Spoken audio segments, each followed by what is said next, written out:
Friends, welcome back to our channel via digitally. ఈరోజు నేను మీతో స్పోకెన్ ఇంగ్లీష్ క్లాసెస్లో భాగంగా వర్బ్ ఫార్మేషన్స్ గురించి చెప్పబోతున్నాను. ఈ వర్బ్ ఫార్మేషన్స్లో నేను ఇక్కడ మీతో 5 ఫార్మ్స్ ఆఫ్ వర్బ్స్ గురించి చెప్పబోతున్నాను. ఈ 5 ఫార్మ్స్ ఆఫ్ వర్బ్స్ ఏంటి అంటే V1, V2, V3, V4, V5. అసలు ఈ V1, V2, V3, V4, V5 అంటే ఏంటి, వీటిని ఎక్కడ ఎలా యూస్ చేయాలి, వీటి మధ్య డిఫరెన్సెస్ ఏంటి అనేది మీకు నేను ఈ వీడియోలో చెప్పేస్తాను. సో అంతకన్నా ముందు మీరు కనుక మా ఛానల్ని సబ్స్క్రైబ్ చేసుకోకపోతే ముందుగా మా ఛానల్ని సబ్స్క్రైబ్ చేసేసుకోండి. సో ఇప్పుడు మనం వీడియోలోకి వెళ్ళిపోదాం. ఫస్ట్ మనం వర్బ్ ఫార్మేషన్స్లో మనం మెయిన్ వర్బ్స్ గురించి నేర్చుకుంటున్నాం. ఈ మెయిన్ వర్బ్స్లో మనకి 2 టైప్స్ ఆఫ్ వర్బ్స్ ఉంటాయి. అవి ఏంటి అంటే first one regular verb and second one irregular verb. ఇప్పుడు ఈ regular verb and irregular verbs గురించి చాలా డీటెయిల్డ్గా దాంట్లో డిఫరెన్సెస్ ఏంటో తెలుసుకుందాం. ఫస్ట్గా ఇర్రెగ్యులర్ వర్బ్స్ గురించి నేర్చుకుందాం. ఇర్రెగ్యులర్ వర్బ్స్ని మనం ఇర్రెగ్యులర్ కాంజుగేషన్ అని కూడా చెప్పేసుకోవచ్చు. ఈ ఇర్రెగ్యులర్ వర్బ్స్లో మనకి 5 డిఫరెంట్ టైప్స్ ఆఫ్ ఫార్మ్స్ ఉంటాయి. 5 డిఫరెంట్ టైప్స్ ఉంటాయి. ఇప్పుడు మీకు నేను ఈచ్ టైప్ గురించి, వాటిలో ఉన్న డిఫరెన్సెస్ గురించి చాలా డీటెయిల్డ్గా చెప్పేస్తాను. ఫస్ట్ మనకి V1 అంటే ప్రజెంట్ ఫామ్ అని చెప్పేస్తాం. V2 past form, V3 past participle form, V4 present participle, V5 simple present form. ఇప్పుడు మనం ఈ ఇర్రెగ్యులర్ కాంజుగేషన్స్ ఫస్ట్ టైప్లో కనుక మనం చూసేస్తే ఈ V1 to V5 వర్బ్స్ అనేవి ప్రతి ఒక్కటి డిఫరెంట్గా ఉంటాయి. ఫర్ ఎగ్జాంపుల్ ఇక్కడ నేను స్పీక్ అనే వర్డ్ తీసేసుకున్నాను. ఈ స్పీక్ అనేది ఇక్కడ దీన్ని బేస్ ఫామ్ అంటాను నేను. ఇక్కడ స్పీక్ అనేది నేను బేస్ ఫామ్ మీద కన్సిడర్ చేసేస్తాను. సో ఇక్కడ బేస్ ఫామ్ అంటే V1 అని అర్థం. నెక్స్ట్ V2 పాస్ట్ ఫామ్లో ఈ V2 అనేది ఎలా చేంజ్ అయిపోయింది, డిడ్ ప్లస్ మనకి V1 ఫామ్ వస్తుంది. సో V1 అంటే ఏంటి, speak. So did plus speak అని అంటే మనకి ఇక్కడ V2 ఫామ్ ఏమొస్తుంది, స్పోక్ అని వస్తుంది. సో V1లో స్పీక్ అంటే V2లో మనకి పాస్ట్ ఫామ్లో స్పోక్ అని అర్థం. నెక్స్ట్ V3లో ఎలా చేంజ్ అయింది, V3లో మనకి స్పోక్ అనేది స్పోకెన్ అంటే పాస్ట్ పార్టిసిపుల్ కాబట్టి ఈ స్పోక్ అనేది స్పోకెన్గా చేంజ్ అయిపోయింది. నెక్స్ట్ V4 ప్రజెంట్ పార్టిసిపుల్ ఫామ్లో మనకి ఎలా ఉంటుంది స్ట్రక్చర్ అంటే V1 ప్లస్ ing. సో ఇక్కడ V1 ఏంటి, స్పీక్ అనేది ఇక్కడ V1 ప్లస్ ing అంటే స్పీకింగ్. సో ఫస్ట్గా మనకి V1లో స్పీక్, V2లో స్పోక్ అండ్ V3లో స్పోకెన్, V4లో స్పీకింగ్. నెక్స్ట్ V5లో స్ట్రక్చర్ ఏంటి, V1 plus S or ES is equals to V5. So ఇక్కడ V1 ఏంటి, స్పీక్, ఇక్కడ S యాడ్ చేసాం కాబట్టి ఇది సింపుల్ ప్రజెంట్ ఫామ్ అన్నమాట. సో ఇక్కడ V5లో ఈ స్పీక్ అనే వర్డ్ ఎలా చేంజ్ అయిపోయింది, స్పీక్స్ కిందికి వచ్చేసింది. సో ఇక్కడ కనుక మీరు చూసినట్లయితే speak, spoke, spoken, speaking, speaks. ఇప్పుడు సెకండ్ టైప్ గురించి చూసేద్దాం. సెకండ్ టైప్లో మనకి ఇక్కడ చూసేస్తే నేను టీచ్ అనే వర్డ్ని తీసుకున్నాను. ఈ టీచ్ మనకి V2లో టాట్ కిందికి వచ్చేస్తుంది, V3లో కూడా టాట్ అనే వస్తుంది. సో ఈ సెకండ్ టైప్లో V2 అండ్ V3 మనకి సిమిలర్గా ఉంటాయి. Next V4 same V1 plus ing form ఉంటుంది. సో టీచ్ అనేది ఇక్కడ టీచింగ్ అయిపోయింది. నెక్స్ట్ V5లో same V1 plus S or ES అనే స్ట్రక్చర్ యాడ్ అవుతుంది. So teach plus ES teachers. ఇక్కడ సెకండ్ టైప్లో కనుక చూసేస్తే టీచ్, టాట్, టీచింగ్, టీచర్స్. ఇక్కడ మీరు చూసేస్తే టాట్ అనేది V2, V3 సిమిలర్గా ఉంటాయి. థర్డ్ టైప్లో చూసేస్తే మనకి V1, V2, V3 అనేవి సిమిలర్ వర్డ్స్. V1లో పుట్, V2లో పుట్, V3లో కూడా పుట్.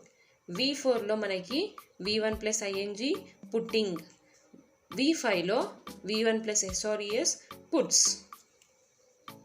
ఇలా మనకి టైప్ 3లో మనకి ఇలా డిఫర్ అయిపోయి ఉంటుంది. నెక్స్ట్ టైప్ 4 ఏంటి అంటే రీడ్ అనే వర్డ్ని తీసుకున్నాను.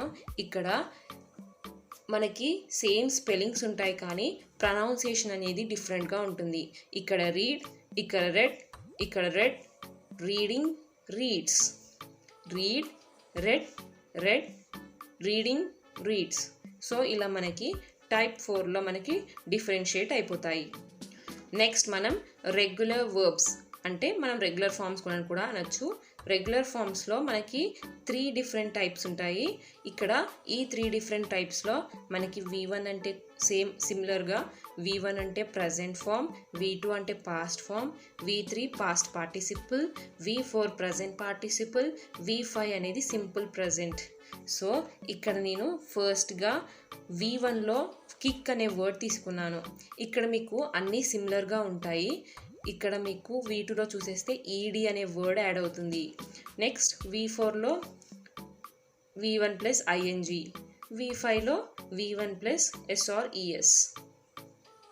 సో కిక్ అనేది మనకి V2లో కిక్డ్, V3లో కూడా కిక్, V4లో కికింగ్, V5లో కిక్స్. నెక్స్ట్ V1లో నేను మళ్ళీ లవ్ అనే పదాన్ని తీసుకున్నాను. లవ్ అనేది V2లో లవ్డ్, V3లో కూడా లవ్డ్. ఇక్కడ మీరు చూసేస్తే ఈడి మాత్రమే యాడ్ అవుతుంది V2 V3కి. And V4 loving, V5 loves. Next example burn. V2లో బర్న్ట్, V3లో కూడా బర్న్ట్, V4లో బర్నింగ్, V5లో బర్న్స్. సో ఇక్కడ మీరు చూసేసారు కదా రెగ్యులర్ ఫార్మ్స్లో మనకి ఎన్ని టైప్స్ ఉన్నాయి, వాటి మధ్య డిఫరెన్సెస్ ఎలా ఉంది అనేది. ఇప్పుడు దీంట్లో మనం ఎగ్జాంపుల్స్ చూసేద్దాం. ఫస్ట్ ఎగ్జాంపుల్ ఏంటి, ఐ హ్యావ్ బైక్. ఇక్కడ హ్యావ్ అనేది వర్బ్.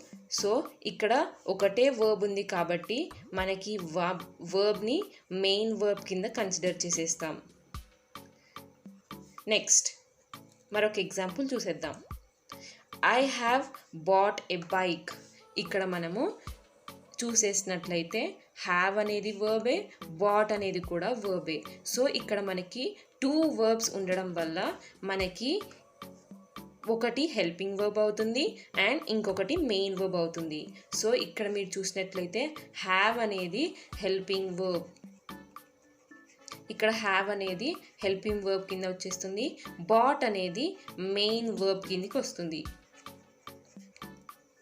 సో ఇలా మనం 2 వర్బ్స్ ఉన్నట్లయితే ఒకటి మనకు హెల్పింగ్ వర్బ్ కిందకి వచ్చేస్తుంది అండ్ ఇంకొకటి మెయిన్ వర్బ్ కిందకి వచ్చేస్తుంది. మనకు కనుక ఒకటే వర్బ్ ఉన్నట్లయితే అది మెయిన్ వర్బ్ కింద మనం కన్సిడర్ చేసేస్తాము. ఇప్పుడు మనం V2 అండ్ V3 మనకి సిమిలర్గా ఉంటాయి. సో మనం ఈ V2 అండ్ V3ని సెంటెన్సెస్లో ఎలా ఐడెంటిఫై చేయాలి, వీటి స్ట్రక్చర్స్ ఏంటి, మనం వీటిని ఎలా ఐడెంటిఫై చేయాలో చూసేద్దాం. How to identify V2 and V3 forms. How to identify V2 and V3 forms. V2 structure చూసేద్దాం. V2 స్ట్రక్చర్ ఏంటి అంటే subject plus V2 plus object. V3 structure ఏంటో చూసేద్దాం. V3 స్ట్రక్చర్ ఏంటి, subject plus helping verb plus V3 plus object. ఇక్కడ చూసారా helping verb and verb అనేది ఇక్కడ మనకి యాడ్ అవుతుంది. సో V2లో అయితే subject plus V2 plus object, V3లో అయితే subject plus helping verb plus V3 plus object కిందకి వచ్చేస్తుంది. సో ఇప్పుడు వీటిపైన మనం ఎగ్జాంపుల్స్ చూసేద్దాం. I kicked a ball. ఇక్కడ కిక్డ్ అనేది మనకి V2, ఎందుకంటే మనకి ఇక్కడ ఎలాంటి హెల్పింగ్ వర్బ్స్ లేవు.